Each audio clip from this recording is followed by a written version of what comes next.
स्वागत है आपका आपके यूट्यूब चैनल एम रेलवे में। आज जो है फरवरी मंथ के जो इम्पोर्टेंट करंट अफेयर है वो डिस्कस करेंगे। एक्चुअली 3 पार्ट में फरवरी मंथ के करंट अफेयर्स आएंगे बिकॉज जो फरवरी मंथ था उसमें बहुत ही ज़्यादा इम्पोर्टेंट इंटरनेशनल नेशनल इवेंट्स हुए हैं जो कि हमें पूरा का पूरा कवर करना ज़रूरी है अपकमिंग एग्ज़ाम्स के लिए।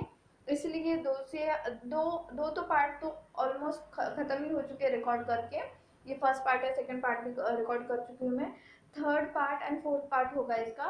तो आपने क्या करना है कि इसको कंटिन्यूअसली देखते रहना है। ओके, क्लास स्टार्ट करने से पहले मैं बता दूं, आपने अगर हमारी जनरल नॉलेज की ई बुक अभी तक नहीं खरीदी है तो खरीद लेना।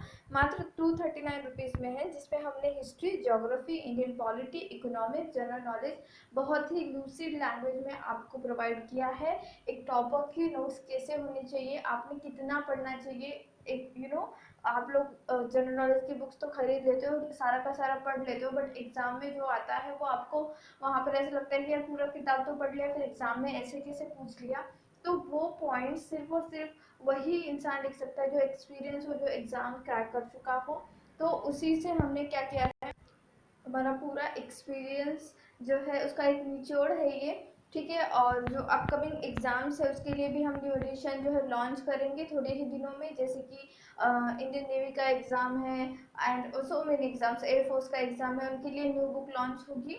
और पुणे मेट्रो के बच्चों के लिए मैं बता दूँ, बच्चे बहुत ही ज़्यादा अनसर्टनिटी है हाल फिलहाल, बट मैं आपको एक बात बताना, अभी जिस तरह का माहौल चल रहा है लॉकडाउन का, महाराष्ट्र के बहुत सारे डिस्ट्रिक्ट में जो है लॉकडाउन है, डाउट डाउट, बट इसका कोई भी इम्पैक्ट नहीं होगा एग्ज़ाम में। अगले मंथ में आपकी एग्ज़ाम होगी, ज़रूर होगी। थोड़ा सा हो सकता है कि 7-8 दिन डिले हो जाए, बट इतना ज़्यादा डिले नहीं होगा कि 1 मंथ डिले या 2 मंथ डिले, ऐसे नहीं होगा। बिकॉज आप लोगों ने देखना है एनटीपीसी की एग्ज़ाम हाल फिलहाल चालू है, ठीक है। तो वहाँ पर क्या हो रहा है कि उन्होंने न्यू स्पेशल जो ट्रेन है वो शेड्यूल करा दी है, मतलब पूरा शेड्यूल जारी कराया है रेलवे बोर्ड ने। तो आप देख सकते हो कि किस तरह से जो एग्ज़ाम कंडक्टिंग बॉडी है, जो एग्ज़ाम कंडक्टिंग जो हमारा डिपार्टमेंट है रेलवे डिपार्टमेंट, वो कितना ज़्यादा डेडिकेटेड है आप लोगों की एग्ज़ाम लेने के लिए। उसी तरह से पुणे मेट्रो का भी जो डिपार्टमेंट है, सेम एजेंसी आप लोगों का एग्ज़ाम कंडक्ट कराने वाली है। तो प्लीज़ आप लोगों ने होप नहीं खोनी है, आपने जितना ज़्यादा हो सके उतना ज़्यादा रिवीजन कीजिए। आप अगर टेक्निकल से बोर हो चुके हैं तो नॉन टेक्निकल का रिवीजन कीजिए, पीडीएफ बाय कर लीजिए। पीडीएफ के 20-20 पन्ने रोज़ रोज़ पढ़ते जाइए, आपको अच्छा लगेगा, आप अच्छे से रिवीजन कर पाओगे। बट इस मोमेंट पे अगर आपने जो है हौसला खोया तो कोई लाइक कोई भी आपको बचा नहीं सकता, क्योंकि आप अपना फ्यूचर स्पॉइल कर रहे हो। ठीक है, ऐसा मत सोचिए कि लॉकडाउन है और होगा या नहीं एग्ज़ाम, ये सबके साथ हो रहा है, आई नो। बट मुझे ऐसा लगता है कि आपने अपना टाइम जो है बहुत ही क्या कहते हैं उसे, अच्छे से यूज़ करना है। ठीक है, तो चलिए स्टार्ट करते, बीच बीच में मैं बताती रहूँगी आपको किस तरह से पढ़ना है। तो देखो, सेकेंड एडिशन जो है इंडियन जस्टिस रिपोर्ट का, जो टाटा ट्रस्ट के द्वारा एक इनिशिएटिव है, वो लॉन्च हो चुका है। प्लीज़ हैंडराइटिंग पे मत जाइए, कंटेंट बहुत ज़्यादा इंपॉर्टेंट है। ठीक है, हैंडराइटिंग पे प्लीज़ बिल्कुल भी मत जाना। मैं ये जो पीडीएफ है आपको टेलीग्राम ग्रुप पे प्रोवाइड कर दूंगी, तो प्लीज़ टेलीग्राम ग्रुप ज्वाइन कर लेना, इन रेलवे के नाम से है। जैसे ही आप लोग सर्च करोगे टेलीग्राम ग्रुप, वहाँ पे आपने उसको ज्वाइन कर लेना। ठीक है, तो देखो, महाराष्ट्र ने टॉप किया है इंडिया जस्टिस रिपोर्ट में। टोटल 18 जो थे semi size and large size states में महाराष्ट्र ने टॉप किया है। ठीक है, ये भी पूछा जाता है। और महाराष्ट्र के किसी भी अपकमिंग एग्जाम में, पुणे मेट्रो में तो 100% क्वेश्चन बनेगा, किसी भी शिफ्ट में बन सकता है, तो प्लीज़ आप लोगों ने याद रखना है। तो महाराष्ट्र ने फिर से टॉप किया है जस्टिस देने में। ठीक है, तो जस्टिस जो है, हमारे बहुत सारे बेंचेस है, औरंगाबाद में बेंच है, नागपुर में बेंच है, मुंबई में बेंच है हमारे कोर्ट्स के, तो हाई कोर्ट वगैरह के। तो हाँ, महाराष्ट्र में बहुत जल्दी जल्दी जो है फैसले होते रहते हैं और जस्टिस मिलता रहता है। ठीक है, काइंड ऑफ। तो आपने इसको याद रखना है कि महाराष्ट्र ने टॉप किया है, टाटा ट्रस्ट का एक इनिशिएटिव है, बट पूछा जाता है ये क्वेश्चन। ठीक है, उसके बाद सेकेंड नंबर पे कौन है, तो तमिलनाडु है, थर्ड नंबर पे तेलंगाना, फोर्थ नंबर पे पंजाब एंड फिफ्थ नंबर पे केरला। तो ये जो जितने भी मैंने स्टेट के नाम दिए हैं, ये आपका, अगर आप उस स्टेट से बिलोंग करते हो बच्चों, तो आपके स्टेट लेवल के एग्जाम में पूछा जाएगा ये। ठीक है, हम जो है इंडिया 2 प्लेस नीचे खिसक गया है। अब हम 53rd स्पॉट पे है। कौन से इंडेक्स में? तो डेमोक्रेसी इंडेक्स में। 2020 का जो डेमोक्रेसी इंडेक्स है और हर साल रिलीज किया जाता है। ये इंडेक्स किसके द्वारा रिलीज किया जाता है? इकोनॉमिक्स इंटेलिजेंस यूनिट के द्वारा। आपने ये इसको याद रखना है, EIU, ठीक है। कौन सा इंडेक्स कौन रिलीज करता है, हमारी रैंक क्या है, फर्स्ट नंबर पे कौन है। मैं हमेशा बोलती हूँ इंडेक्स पढ़ते हो तो ये सब कुछ पढ़ना है आपको। तो फर्स्ट नंबर पे कौन है? नॉर्वे है। और हमारी रैंक क्या बनी है इस बार? 53rd number. ओके, याद रखना है आपको। मोस्ट इंपॉर्टेंट ये है, जय शाह जी जो हमारे सेक्रेटरी है BCCI के, board of control for cricket in India, इनको अपॉइंटमेंट मिला है। ये अपॉइंट किए गए हैं as a new president of Asian cricket council, ठीक है। Asian cricket council, ACC।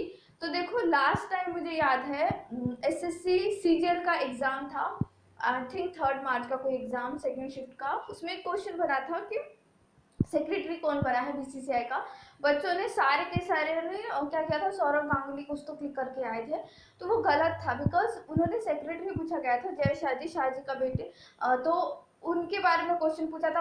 बच्चे क्या करते हैं, जो लाइमलाइट में ज़्यादा नाम होते हैं उन्हीं का नाम चिपका के आ जाते हैं। बट हमेशा एग्जामिनर आपके साथ ऐसे ट्रिकी क्वेश्चन खेलता है, तो आपको याद रखना है, ठीक है। ये क्वेश्चन बनेगा ही बनेगा। अच्छी पोस्ट है, एक्चुअली मोस्ट इंपॉर्टेंट पोस्ट है, और शाह जी को मिली है, तो लाइक ये इंपॉर्टेंट बन जाता है। तो आपको याद रखना है। जो रूट देन इंग्लैंड कैप्टन, ठीक है। अभी नहीं है वो कैप्टन फिलहाल, लेकिन पहले कैप्टन थे। तो इन्होंने जो है एक हिस्ट्री बना दी है। एक्चुअली हिस्ट्री में रिकॉर्ड दर्ज होगा इनके नाम से कि फर्स्ट प्लेयर है in history to score a double century in his 100 test match, ठीक है। तो इन्होंने अपने 100 टेस्ट मैच में डबल सेंचुरी जो है बनाई है, ठीक है। याद रखना आपको ये। Okay, next one Hima Das ji के बारे में है। हाँ, मैं ये जब इनका जो न्यूज़ सॉरी इनके बारे में जब मैं बताने वाली थी, तो मैं यही कहना चाहती हूँ आप लोगों से कि सक्सेस किस रूट से आपके पास आएगी आपको पता नहीं है। आपको सिर्फ उतना करना ही हमारे भगवत गीता में भी कहा गया है कि सिर्फ कर्म कर्म करो, फल की चिंता मत करो, काइंड ऑफ। तो आपने अपना काम अच्छे से करो, आप पढ़ाई करो, आपके पास टाइम मिल रहा है, अपना अपना जो जितना भी आपका पूरा सिलेबस है पूरा का पूरा कंप्लीट करने की कोशिश करो। 100% आप जो है ये एग्ज़ाम क्रैक कर लोगे। कोई भी एग्ज़ाम हो, फिर नेवी का एग्ज़ाम हो, एयरफोर्स का एग्ज़ाम हो, पुणे मेट्रो एग्ज़ाम हो, स्टाफ सिलेक्शन के अपकमिंग एग्ज़ाम हो, कोई भी एग्ज़ाम हो, आप लोग क्रैक कर लोगे। ओके, तो प्लीज़ अच्छे से पढ़ाई करो। तो देखो ये जो हमारी हिमा दास जी है, ढींग एक्सप्रेस जिन्हें कहा जाता है, ठीक है। ये भी क्वेश्चन बन सकता है, ढींग एक्सप्रेस किन्हें कहा जाता है। तो हिमा दास जो स्प्रिंटर है, एक्चुअली जब क्वेश्चन बनता है तो इसमें कहा जाता है एथलीट्स, ठीक है। हिमा दास कौन है? या फिर एक कोई जो है नीरज चोपड़ा, जो भाला फेंक में नंबर 1 पोजीशन पे है हमारे यहाँ पे इंडिया में, ठीक है। जेवलिन थ्रो कहते हैं जिसे, तो उसमें नंबर 1 पोजीशन पे। तो क्वेश्चन क्या बना था एक दिन कि जो नीरज चोपड़ा जी है वो किस स्पोर्ट्स से बिलोंग करते हैं। और एक क्वेश्चन बना था मनिका बत्रा से कि वो किस स्पोर्ट्स से बिलोंग करती है। तो 100% इस बार भी ये क्वेश्चन बन सकता है कि हिमा दास किस स्पोर्ट्स से बिलोंग करती है। तो एथलीट्स में आप लोग इसको क्लिक कर सकते हो, ठीक है। तो इनको जो है अपॉइंट किया गया है as a deputy superintendent of police, ठीक है। असम गवर्नमेंट ने इन्हें अपॉइंट किया है as a deputy superintendent of police. अब देखो ये बंदी ने क्या किया, सिर्फ अपना काम किया, अच्छे से अपना स्पोर्ट्स खेला। इसको थोड़ी पता था कि उसको इतनी बड़ी जो है ऑफिसर की पोस्ट मिल जाएगी, है ना। तो इस तरह से होता है कि आप अपना कर्म करो, आपको सक्सेस किसी ना किसी जरिए से मिल ही जाती है। ओके, तो ये कहाँ से बिलोंग करती है? असम से बिलोंग करती है हिमा दास। इन्हें ढींग एक्सप्रेस भी कहा जाता है। ओके, IPL 2021 का ऑक्शन हुआ था, ठीक है। ऑक्शन कहाँ हुआ था? चेन्नई में। तो ये क्वेश्चन हर एक छोटे मोटे एग्जाम में पूछा ही जाएगा, और स्टाफ सिलेक्शन के एग्जाम में तो 100% ये क्वेश्चन पूछा ही जाता है। पता नहीं क्यों पूछते हैं इतना, बट पूछा जाता है ये क्वेश्चन, तो याद रखो। और MPSC में तो हमेशा पूछा जाता है।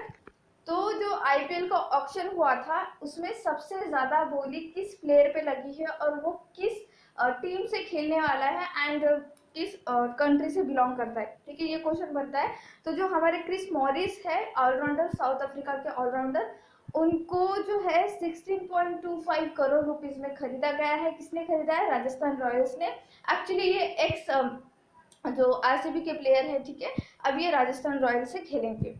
ये क्वेश्चन बनता है 100%। तो क्रिस मॉरिस आपको याद रखना कहाँ से, ये साउथ अफ्रीका से बिलोंग करते हैं।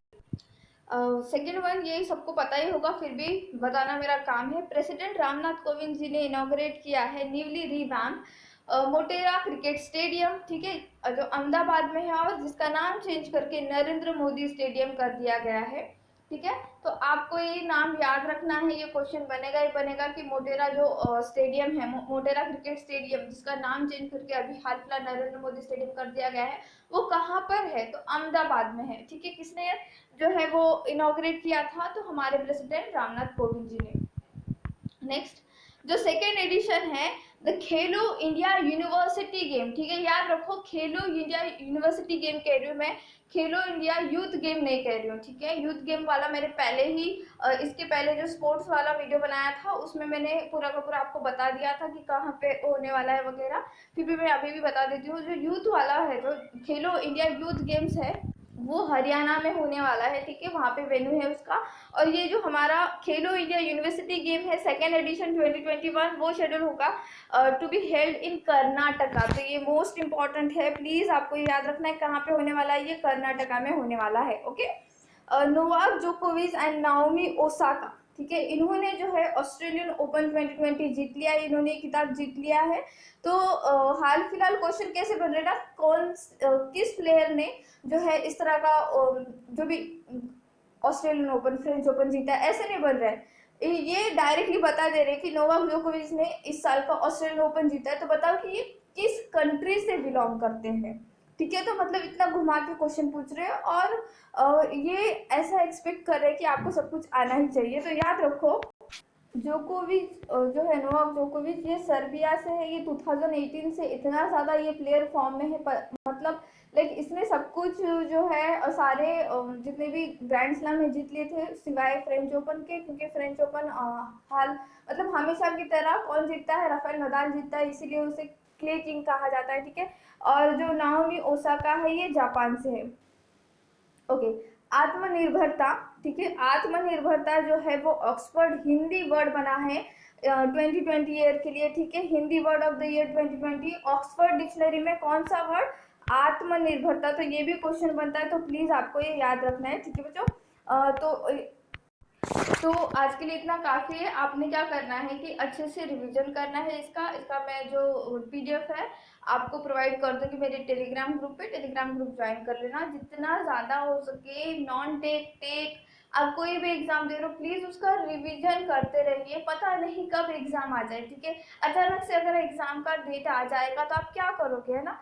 तब पैनिक होने से अच्छा है कि अभी हाल फिलहाल आपने अच्छे से पढ़ना है। Thank you so much for watching. Please subscribe my channel, share this video, like this video, and please keep revising.